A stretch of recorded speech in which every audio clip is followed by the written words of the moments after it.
माननीय डॉक्टर सुधांशु त्रिवेदी जी।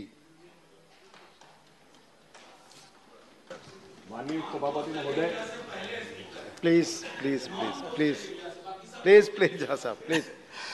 माननीय उपसभापति महोदय, आज का यह विधेयक जिस विषय के ऊपर है वो विश्व के लिए इतना महत्वपूर्ण है कि समुद्री व्यापार का विश्व का लगभग 80% से अधिक व्यापार समुद्री मार्ग से होता है। तो मानी हुई बात है कि वहां की सुरक्षा सुनिश्चित करना विश्व और भारत के व्यापार की सुगमता और विकास के लिए अत्यंत आवश्यक है। और उसमें जो पायरेसी होती है यानी जलदस्युता के द्वारा उस व्यापार को कितना नुकसान होता है, इस संदर्भ में अमेरिका के कोलोराडो के एक अर्थ फाउंडेशन ने एक असेसमेंट किया था। उसके अनुसार जलदस्युओं के द्वारा यानी मैरीटाइम पायरेसी के द्वारा औसतन दुनिया में 7 से 12 बिलियन डॉलर का अर्थव्यवस्था में नुकसान होता है। इसका अर्थ यह हुआ कि इस चीज का सभी देशों के विकास पर क्या प्रभाव पड़ता है। और जहां तक भारत का प्रश्न है तो हम जानते हैं कि दुनिया में पायरेसी की दृष्टि से, मैरीटाइम पायरेसी की दृष्टि से 10 सबसे संवेदनशील जो स्थान अंकित किए गए हैं उसमें से कई स्थान हिंद महासागर में है। खासकर इंडोनेशिया और अदन की खाड़ी के क्षेत्र इस दृष्टि से अत्यंत संवेदनशील माने जाते हैं। भारत के लिए तो एक और उल्लेखनीय बात है, हम दुनिया में इकलौते राष्ट्र हैं जिसके नाम पे एक महासागर है, हिंद महासागर और द इंडियन ओशन। और ये एक ऐसा क्षेत्र है जहां दुनिया का 70% से अधिक व्यापार कवर्ड होता है और यहां भारत के सामरिक हित भी जुड़े हुए हैं और आर्थिक हित भी जुटे हुए हैं। स्थिति कभी कभी यह भी हो जाती है कि पिछले दिनों में इस तरह के समाचार आए थे कि अदन की खाड़ी के पास जलदस्युओं के आतंक के चलते हुए भारत के मालवाहक जहाजों को नौसेना के द्वारा एस्कॉर्ट करना पड़ता है, यानी नेवल एस्कॉर्ट की जरूरत पड़ती थी। इस कारण से मुझे लगता है कि इस विषय पे बहुत गंभीरता की आवश्यकता है। यह इतना बड़ा क्षेत्र है कि इसमें लगभग 66,000 किलोमीटर से अधिक की दुनिया के भिन्न भिन्न देशों की कोस्ट लाइन आती है। वर्ल्ड का मेजॉरिटी ऑयल प्रोडक्शन का एरिया हिंद महासागर के क्षेत्र से जाकर गुजरता है और भारत के संदर्भ में तो कहा जाए 90 से 95% का हमारा ऑयल का ट्रेड इसी क्षेत्र से जाकर जाता है। 68% हमारा टोटल वॉल्यूम इसी क्षेत्र से ट्रांसपोर्ट होता है। और एक अन्य दृष्टि से भारत के लिए बहुत महत्वपूर्ण यह हो जाता है कि जो शिप ब्रेकिंग इंडस्ट्री है इसमें हमारा ग्लोबल शेयर 30% है, जो बहुत महत्वपूर्ण है और कहीं ना कहीं उसका भी ट्रांसपोर्टेशन इसी क्षेत्र से होता है। अतः जहाजों की सुरक्षा हमारे लिए एक बहुत इंपॉर्टेंट इशू बन जाती है। इसके अतिरिक्त इस क्षेत्र में बड़ी व्यापक खनिज संपदा इत्यादि भी पाई जाती है। जहां तक हम ये कहना चाहेंगे कि सिर्फ पेट्रोलियम प्रोडक्ट ही नहीं, हम लिक्विफाइड नेचुरल गैस के सबसे बड़े इंपोर्टर्स में से एक हैं, 4th लार्जेस्ट इंपोर्टर हैं, जो 45% एरिया हमारा इसी क्षेत्र से होकर आता है। और वर्ल्ड का जो मैरीटाइम ट्रांसपोर्टेशन है उसका 11% क्रू भारत से आता है। तो इससे यह समझ में आता है कि भारत और भारत से जुड़े हमारे सामुद्रिक व्यापार के हित कितने अधिक महत्वपूर्ण हो जाते हैं। अब इसमें कानूनी रक्षा कवच की बहुत आवश्यकता थी जो यह बिल प्रोवाइड करने का प्रयास करता है। इस संदर्भ में वैसे तो कानून के जानकार हमारे प्रतिपक्ष में भी और हमारे सत्ता पक्ष में बहुत लोग बैठे हैं। मुझे एक ऐसा स्मरण आता है कि एक घटना है पुरानी जिसकी वजह से समझ में आता है कि कानून यदि इस विषय पे मजबूत ना हो तो क्या समस्या होती है। 2005 का MV एलेंड्रा रेनबो केस, ध्यान होगा कि एक जहाज जा रहा था जो पनामा से जापान की तरफ जा रहा था। भारत के समुद्री क्षेत्र के पास पता चला अंतर्राष्ट्रीय एजेंसी से कि उसके ऊपर जलदस्युओं ने कब्जा कर लिया है। भारत के कोस्ट गार्ड ने जाकर उनको हिरासत में ले लिया, उन पे मुकदमा चला। 2003 में लोअर कोर्ट से उनको सजा हुई, परंतु 2005 में मुंबई उच्च न्यायालय से वो टेक्निकल ग्राउंड्स के ऊपर छूट गए। और उस टेक्निकल ग्राउंड में एक टेक्निकल ग्राउंड ये भी था कि जो टेरिटोरियल वाटर है हमारा, वो जिस जगह से पकड़े गए हैं वो टेक्निकली भारत के जुरिस्डिक्शन में यानी भारत के लॉ के परव्यू में आता है या नहीं। इससे समझ में आता है कई बार बड़ी बड़ी घटनाओं से कारण हुई असुरक्षा भी कानूनी सुरक्षा कवच अगर बेहतर ना हो तो उस कारण से समस्या आती है। और मैं कहना चाहूंगा कि इस बिल ने यह करने का प्रयास किया है।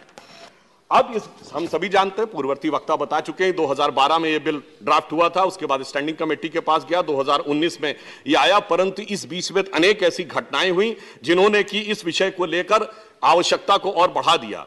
जब 18 लोग किडनैप किए गए थे नाइजीरियन कोस्ट गार्ड से दिसंबर 3, 2019 को, इस ढंग की अन्य घटनाएं होती रहीं और उसी बीच में 18 इंडियंस जो थे वो किडनैप हुए और किडनैपिंग की घटनाएं उत्तरोत्तर बढ़ती चली गईं। इसलिए आवश्यकता महसूस हुई कि इस प्रकार का एक बिल होना चाहिए। परंतु जब समस्या व्यापक है तो सरकार की उस पर दृष्टि भी व्यापक थी। प्रधानमंत्री श्री नरेंद्र मोदी जी ने इस विषय को गंभीरता से लिया और मैरीटाइम इंडिया विजन 2030 को उन्होंने आइडेंटिफाई किया, जिसमें 150 initiatives to boost the maritime Indian sector was launched and Honorable Prime Minister has launched this on March 2021. It has drafted the other significant consultation with over 350 public-private stakeholders comprising of the port, shipyard, inland waterways, state bodies, and the vision serves as a blueprint to achieve the accelerated and coordinated target of the development in the India's diverse maritime sector comprehensively, including the 150 initiative. तो इस प्रकार से यह सरकार की गंभीरता का भी एक प्रतीक था। और यह भी बताना चाहता हूं कि हमने जो सागरमाला प्रोजेक्ट और मैरीटाइम इंडिया प्रोजेक्ट लिया है उसमें 20,000 करोड़ रुपए का आगे इन्वेस्टमेंट होना है, जिससे कई लाख नए जॉब भी क्रिएट होंगे। तो मानवीय भारत है, भारत के औद्योगिक विकास के लिए भी इसमें बहुत महत्वपूर्ण संभावनाएं थी। अब यह भी बात बताई जा चुकी है कि 1982 में यह विषय आया था, 1995 में हमने उसको साइन किया यूएन सिक्योरिटी काउंसिल में, के सेशन को जब चेयर किया था प्रधानमंत्री जी ने 2021 का, जिसका कि उल्लेख माननीय मंत्री जी ने भी अपने प्रारंभिक उद्बोधन में किया था। उसमें भी उन्होंने इस बिल और इस आवश्यकता के ऊपर काफी बल दिया था और उन्होंने जो विषय प्रतिपादित किया था, मैं मानता हूं कि यह बिल उसी दिशा में आगे बढ़ रहा है। विगत 5-7 वर्षों में 500 से अधिक भारतीयों का जलदस्युओं के द्वारा अपहरण किया गया है, इसलिए इसकी सुरक्षा को सुनिश्चित करना हमारे लिए और अधिक महत्वपूर्ण हो जाता है। इंटरनेशनल मैरीटाइम ब्यूरो के अनुसार पायरेसी पर अटैक की घटनाएं दुनिया में पिछले कुछ वर्षों में 20% से अधिक बढ़ी हैं और इसलिए इस तरह के रक्षा कवच की आवश्यकता और होती है। इस बिल में एक महत्वपूर्ण बात यह की गई कि बहुत सारे टेक्निकल ग्रे एरिया थे, उसको क्लियरली डिफाइन करके ब्लैक एंड व्हाइट में डिटरमाइन करने का प्रयास किया गया, जैसे टेरिटोरियल वाटर हो, आर्म्ड रॉबरी और पायरेसी क्या होगी, इन दोनों को क्लियर डिफाइन किया गया है कि जो हमारे नॉटिकल माइल्स के एरिया में जो होगी वो आर्म्ड रॉबरी क्या मानी जाएगी और किस चीज को हम ये मानेंगे कि ये मैरीटाइम पायरेसी है। और फिर इतना ही नहीं, इस चीज के लिए जो डेफिनेशन तय की गई है वो यूएन क्लॉज के आर्टिकल 101 के तहत तय की गई और आर्म रॉबरी को जो डील किया जाएगा वो सप्रेशन ऑफ अनलॉफुल एक्ट 2002 के तहत डील करने का प्रयास किया जाएगा और जलदस्युता पर यानी मैरीटाइम पायरेसी पर इफेक्टिव कंट्रोल के लिए जेल की भी सजा है, कारावास की, संपत्ति का अधिग्रहण यानी कॉन्फिस्केशन ऑफ द प्रॉपर्टीज भी है, लाइफ टाइम इंप्रिजनमेंट भी है और डेथ पेनल्टी जैसे भी कठोर प्रावधानों के बारे में भी विचार किया गया है। जहाजों को पकड़ने का अधिकार सिर्फ भारतीय नौसेना और तटरक्षक अथवा सरकार के द्वारा अधिकृत किसी जहाज को भी ही देने का प्रयास किया गया है।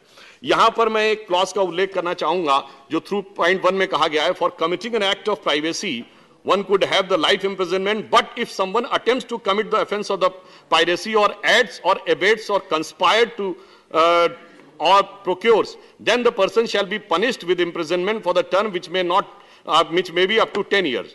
So it is lesser offense, the punishment in which will be lesser.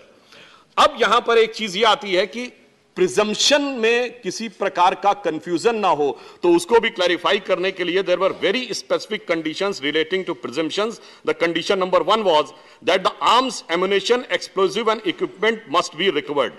फिर सेकंड डाला गया है there is an evidence of use of force and condition. Then third है there is an evidence of the intended threat, यानी कोशिश की जाएगी किसी प्रकार का आतंक उत्पन्न करने की या कब्जा करने की। Unless these conditions with prima facie show some act of piracy that happened even there the presumption unless contrary to the previewed.